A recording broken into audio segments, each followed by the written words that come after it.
श्लोक 44 पाठ 1 कुरुक्षेत्र के युद्धस्थल में सैन्य निरीक्षण पहला पाठ।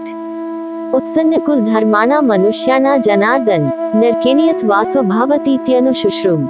हे जनार्दन, जिनका कुल धर्म नष्ट हो गया है, ऐसे मनुष्यों का अनिश्चित काल तक नरक में वास होता है, ऐसा हम सुनते आए हैं।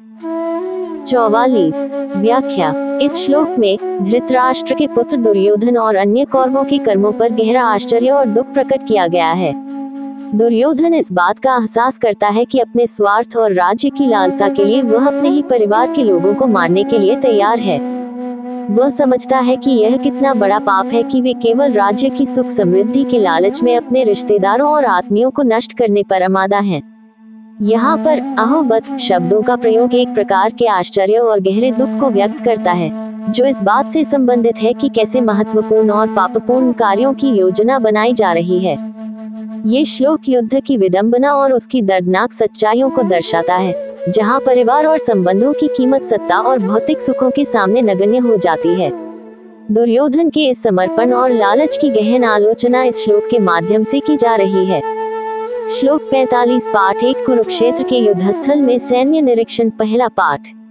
अहोबत महत्पापन कर्तुन व्यवसिता वयम यद्राज्य सुखलोभेन हन्तुन स्वजन्मुद्यताः।